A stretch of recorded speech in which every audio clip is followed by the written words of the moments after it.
I'm starting a channel series of videos about giving practical advice to people trying to get into the industry, the information technology industry. I started there on that journey 2 years ago, and there are some things along the way I definitely wish I knew, and some things that I did know I didn't listen to and wished I did. So, without further ado, I'm going to switch you over to our slideshow, and we'll start talking. I got my little PowerPoint. I knew those skills would come in handy. It's a horrible PowerPoint, but practical. Remember, practical. Okay, how to get into information technology with no experience. Okay, there we go. All right, my story. 2 years ago, I was running a printing company, and COVID happened, and some bad things happened with our income. So I was looking for a different career. I found some Chuck Keith videos, Network Chuck. If you don't know him already, look him up on YouTube. He got me started with this idea that I wanted to be a network engineer. So I immediately started studying for my Net Plus, CompTIA Net Plus certification with CBT Nuggets. And there was a program at my local community college for network administration. So I was like, perfect. And then I applied for a scholarship and I got it. So even though a lot of people, including Network Chuck, advised not to go to school, it was a waste of time. I got the scholarship, so I just felt like I needed to take advantage of it. That's definitely one of those things that we'll keep talking about further, but I regret that. It was a waste of time. And while it was free money-wise, it was very expensive time-wise. I started studying school after a year. So a year of being in school and studying on my own, being unemployed, and just focusing on school because I wanted to graduate really fast. After a year, I got my first job. I started applying for jobs, got my first job as a NOC, a Network Operations Center technician at a local MSP, which is a managed service provider. We'll talk about that a little bit later. In my first year, I've been promoted twice, so I've been there for a year. So this was all started 2 years ago, took a year to go to school. I've been in my first job for almost a year now, and I've been promoted twice from NOC 1 to NOC 2 to now I'm a full IT support analyst. And in that time period, I've gotten my A+, my Net+, my Security+, AZ 900, MS 900. Those are a couple of small Microsoft certs. And I'm currently trying to finish my CCNA and my Modern Desktop Administrator Associate. That's also a Microsoft cert, but a more heavy-duty one for sure. So if you're deciding to get into this industry, or you've already decided, you're trying to figure out, well, what's the best way I need to get a job? And that depends differently for different people. I need a job right now because I need money. Or maybe you live at home with your parents, or you have some money saved up and you want to take some time off. And so everybody's financial situation and ambitions are different. So, but usually it kind of comes down to these two choices: school versus certifications. My experience with school was, it was 2 years. You could try to make it happen faster, but the way classic old school is structured is they really force you on a pipeline, and you can maybe shave a semester off, but that's it. So 2 years for an associate's degree, which is very common for networking and systems administration, IT generally. There's definitely no need for you to go back to school and get a bachelor's degree. Do not spend 4 years trying to get into IT by going to get a bachelor's degree. That's absurd. But so we're talking about associate's degrees only here.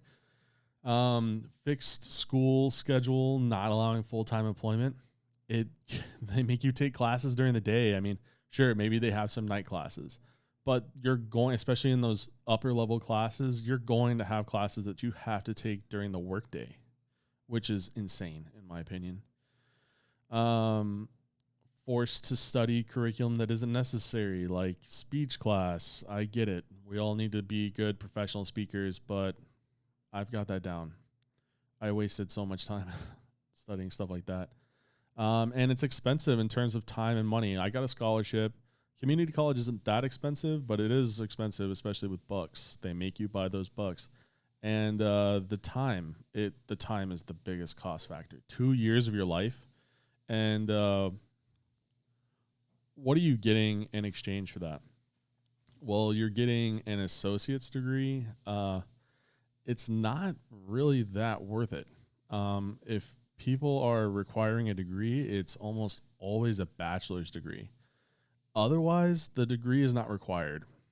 And with IT, the only thing that really matters is, can you do the job? That's why I love this career. It's a very technical career, literally. And so can you do the job or can you not? I don't care if you spend $100,000 on a worthless 4-year degree. And then you have the other route, which is certifications. Network Chuck told me, he's like, don't go to school, just get the certs. And I was like, I'll do both. Biggest mistake, don't do it. You can achieve your first like real certification within 1 to 3 months. We'll talk more about that here in a minute.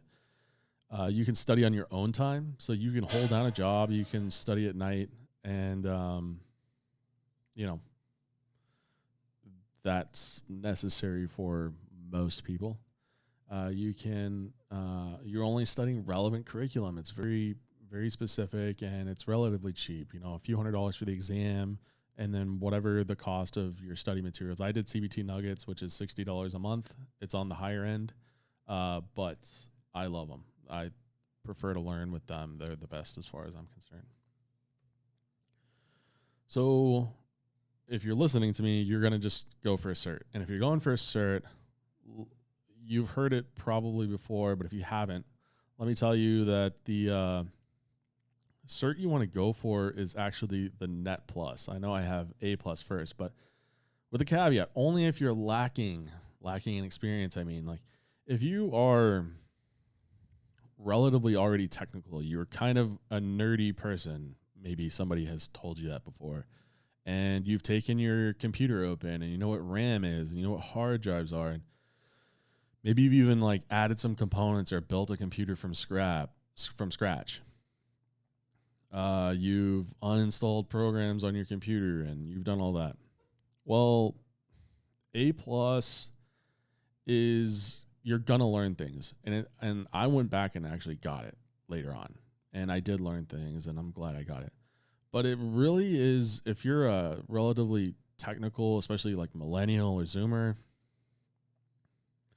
I think you can skip it. And the next thing, I would say first thing you want to do is the Net Plus, because that's not something, networking is not something that, it affects everything, but it's not something you learn by osmosis, just kind of playing around with your computer and playing video games or whatever you did growing up. But so many things you do in IT, well, literally everything you do in IT has to do with networking. And once you have that skill set, you can really troubleshoot and fix a lot of issues. And I would also, I'm doing this now, and I'm glad I found this certification. It's called the Modern Desktop Administrator Associate. It's actually 2 exams to achieve that. But it's a Microsoft certification, and you learn how to manage, deploy, fix desktops, Windows machines, which in your first initial job in IT, helpdesk, and we'll talk about that in a minute, that plus networking are your 2 most important skills. So first of all, I want to address salary expectations. What should you expect to get paid? And my expectations, I don't know why I decided to do this first, but I want to talk about this before I talk about the actual jobs you're going to get. It's really $20 to $25 an hour. And, I used to hire people all the time in my previous life. I was a CEO actually. So, salary expectations, if you're not coming in with like a computer science degree and you're trying to get your foot in the door in IT as quickly as possible and as cheaply as possible, you're going to be making $20 to $25 an hour. And that is, $40,000 to $50,000 a year salary wise. And you could be lucky. You could be a unicorn and you could come out and get a $30 or $35 an hour job. I'm not saying it's not possible. But you'd have to be in a really aggressive market. And I am in an aggressive market, and I still think it's $20 to $25 an hour. So set your expectations there. I remember I was getting told like $30, $35 an hour easy, like by my school counselor actually. And she actually, I think she got fired because of it, because she was telling everybody that and really throwing students' expectations off. She was like, yeah, you'll get a job in cybersecurity like while you're in school making $30 to $35 an hour. Working for some big names. Visa, by the way, was a specific name she mentioned. And I was like, whoa, this is great. And I could really live off that. And that was not the case. And that job never existed. I actually interviewed for that job. And I asked them in the interview, I was like, well, how much is this going to pay? It was ridiculous. I think it was like $18 an hour. They were really taking advantage of you just because they're Visa, I guess. Not cool, Visa. But that's okay. $20 to $25 an hour if you're a single person. I understand if you have a family. I have a family. That's not sustainable in most markets, especially today with inflation. You got to pay your bills. So I understand this is a big pay cut for a lot of people if they're transitioning from a previous career. If you're a young person, it's your first job. I mean, $20, $25 an hour, that's good. Okay. Be happy with it. And so what job titles? Job titles are going to be somewhere around this: help desk, technician, or just simply help desk, desktop support, IT support, and my first job title, which is knock. There's probably even more synonyms for this same thing, but we all call this help desk. This is all generally referred to as help desk. And it doesn't have to be your first job in the industry. You can definitely niche into something. I know everybody wants to be in cybersecurity right off the bat, and I want to skip help desk. I don't need help desk. I just want to go straight in. That's a big conversation that's being had. Can you do it? Yes. You better have the skills, but also I do not suggest doing that because you're not going to be respected at all. If you just have no IT experience and then you go into a cybersecurity, I don't know what you'd be doing. I know exactly what you'd be doing. You'd be doing that job at Visa, doing security audits where, and if you love that kind of stuff, good for you. I hate that kind of stuff. Very boring. And you don't have any skills and you're not learning any skills either. And then you've just kind of I want cybersecurity because it's a hot topic. But do you really? You don't know. I thought the same thing. So getting that help desk role is very important for you to still be in that exploratory mode and figure out the whole, what does the industry look like? And maybe you'll fall in love with something else. But even if you still are dead set on cybersecurity and you still want to do it, that's fine. That's great. Good for you. But it helps to get context. And people who are in the biz and they real engineers, not, some analyst, real IT, network, systems administrators, architects, these guys are your hiring managers, and you may get that first job, but you're not going to go very far. You're going to, I don't think, I'm positing here, but I would be very frustrated if somebody called themselves cybersecurity and unless you were like in pen testing or something, and you skip the help desk. Help desk means you started from the bottom and you really gain some context. You know how to fix things. You know how the ecosystem works. You know how a ticketing system works. You know the business requirements. You know you have customer service skills for the end user. All of these things, the context is really important, and it shows that you did your time and that you showed progress. You didn't just jump into a niche all of a sudden and start there. However, I get that starting at help desk level is not ideal for most people, especially because of the pay, but it is what I strongly suggest. So what does it take to get a help desk job? It takes, net plus. I think that if you have A plus-ish knowledge and you have the net plus and you can demonstrate that in an interview, you're not just a you don't have a paper net plus. You didn't just like take the test well, but you actually internalize it and you understand it. My first and only, well, not my only interview, but my first job, the interview was all networking questions, and I answered every single one of them, and I beat all of my competitors because I knew all the networking questions. Can you explain to me what a router is? Can you explain to me what a switch is? Can you, what's the port for RDP? 3389. I actually got that wrong because I said 389. I missed the first three, but I definitely know that now. I knew it then. I forgot. It was stuff like that. My job title was wonderful. Network Operations Center Technician. It had network in the title. My thing was networking. I love networking. So it was a great first job. So I think you should get that network plus, and you should be applying for jobs immediately after you get that net plus. A plus doesn't really mean anything. A plus just kind of demonstrates you can turn a computer on and blah, blah, blah. If you have the net plus, they assume that you have A plus knowledge. Okay. So get your net plus first and then start applying for jobs immediately. And you're going to be applying for these types of jobs.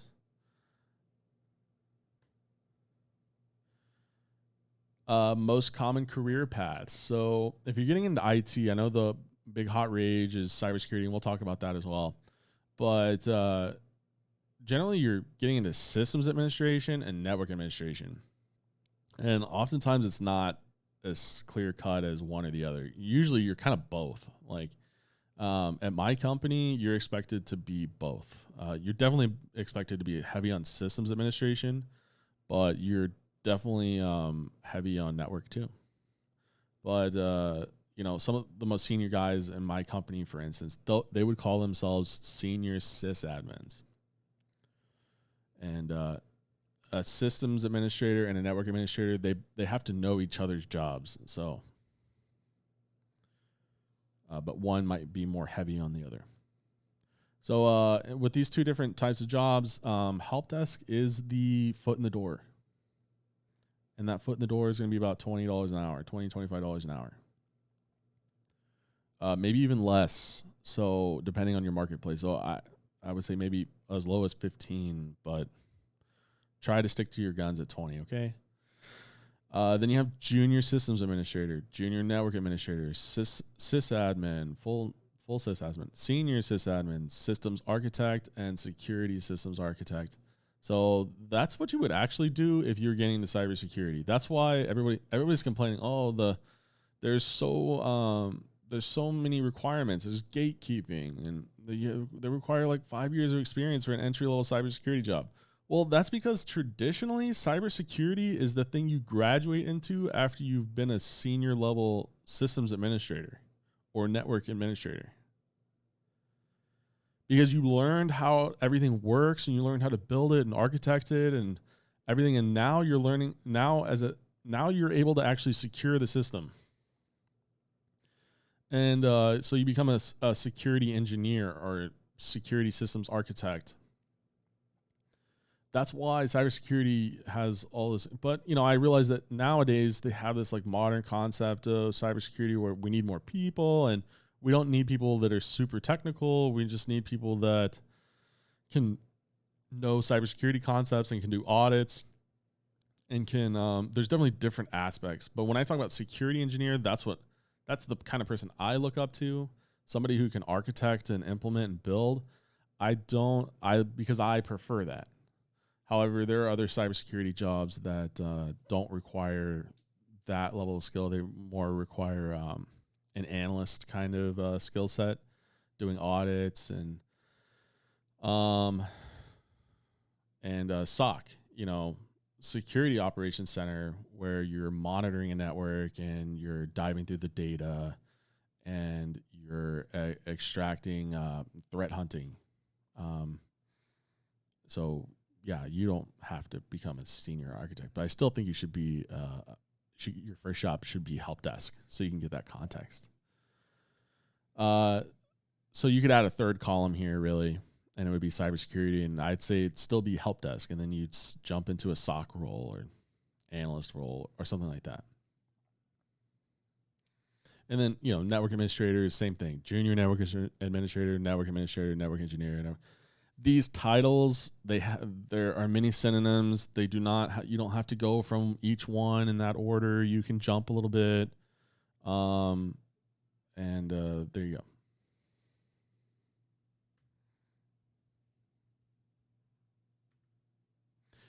go. And then I wanted to show you some real world statistical data as far as income for these jobs. So IT support specialist, help desk. And by the way, you can stay in help desk. My current job title is IT support analyst. So like I'm a pretty good help desk guy. Actually, I'm like considering the company that I work for, and compared to what everybody else does, I like to think that I'm the top of the heap. And you can, this is in my city, Austin, Texas, your median salary is 50. I'll tell you, I make more than that, even though I've only been in the industry a year, but my job is very demanding, and we work in very complex environments. And I'm the most junior person on my team for sure. There's only one guy who's close to me. The other people on my team have like 5, 10, 15 years experience. And then there's teams above me as well, the data center teams. So I make more than this, but this is what they say, like your median career salary, but you can go up and, to 80. And if you get into management, if you're a help desk manager, you can get into the 6 figures for sure. So support help desk is a career that you can continue on. Usually it's the place where you get started and you kind of specialize into systems or networking or something. But you can definitely do it. And this is CompTIA, by the way. They're an association for our industry. So associations, as they're supposed to, are supposed to have data like this for us. So we'll go over to network administrator. And, your mid-career, middle-of-the-road salary in Austin for a network administrator is $80,000 a year. And your upper end is 130. So that's a nice little career, And I'm going to tell you that systems administration is like the same, 82 to 124. It's pretty much the same for both careers. One focuses more on systems, so the computers and the servers, generally speaking, and then the other one focuses more on networking, so routers and switches and wireless access points. Within each one of these, a systems administrator has to know networking to a very professional, functional degree. And a networking engineer has to know systems administration to a very professional and functional degree. So there's a lot of overlap, but it's a specialization. And then within systems administration, you can specialize in Linux. You can specialize in Windows Enterprise. You can specialize in virtualization.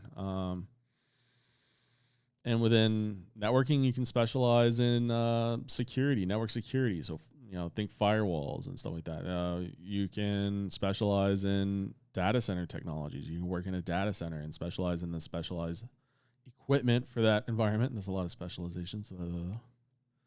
You can specialize in wireless networking. That's a big one. I see a lot of jobs for that. And then you have cybersecurity here. So this is why everybody wants to get into cybersecurity. Your median salary is $110,000 a year. Okay. And that is, the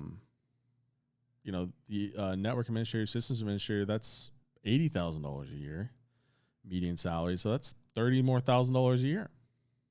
That's why everybody wants to get into cybersecurity. But what you're not seeing here is that the reason why it's so much higher is because these people were already systems administrators, most of them. They were already network engineers, most of them. And then they graduated to cybersecurity. If you're starting out in cybersecurity, and that's your first job, and you'd be expected to make closer to down here, but also your higher salary expectation is 165. That's much higher. It was 130 for networking.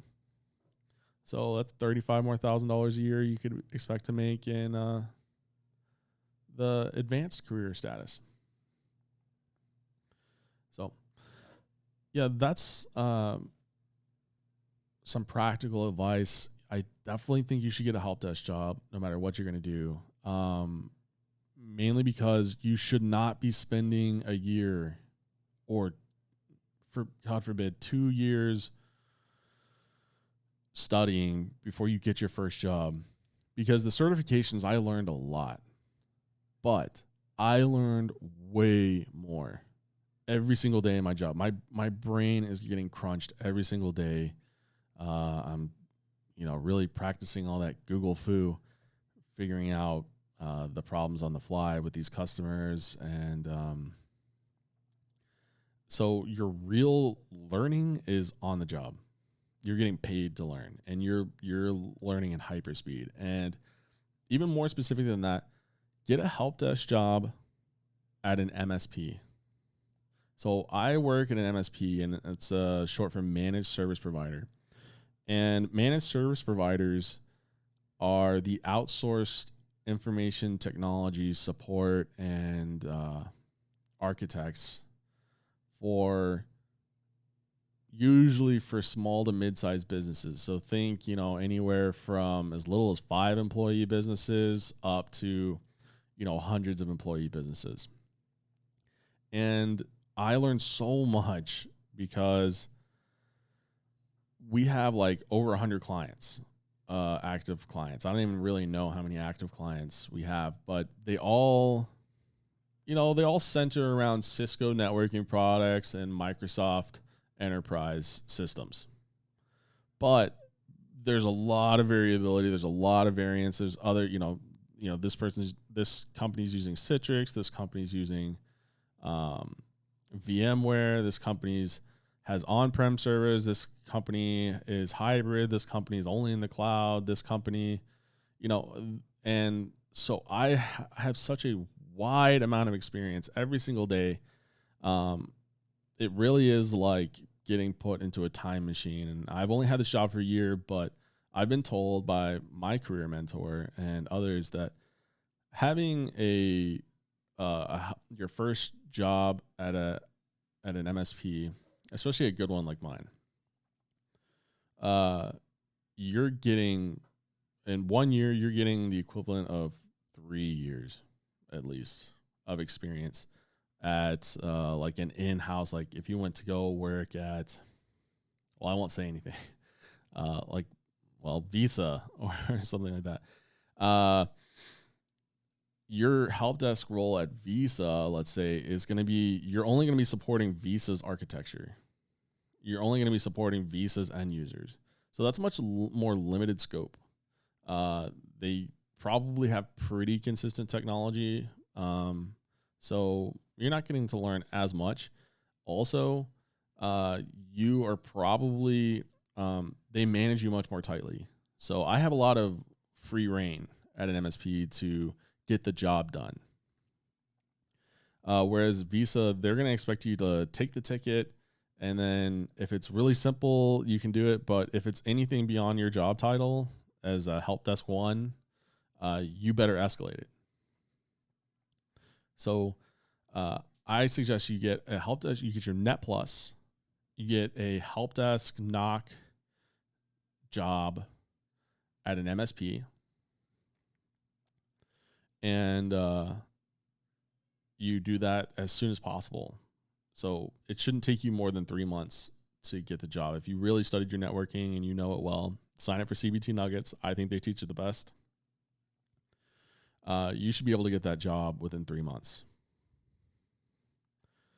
All right, guys. I'll let you go. My name's Jesse Mansfield, if I didn't already tell you. And I'll be releasing some more of these practical, from the field experience videos. I know a lot of people who usually do this stuff have, 10 plus years experience in the industry, but I'm a big believer that I don't need 10 years of experience to tell you. In fact, I probably have more relevant experience because I'm right where you were at, not too long ago. I'm on step 2 of the ladder. Step 1 being getting your first job, and step 0 still being on the ground, being like studying and not having your first job. Yeah, I'm only on step 2. So I'm reaching down to people at step 1 and step 0 with some very practical, real world, recent experience. And I'll be releasing some more videos on the subject. Thanks, guys. Bye.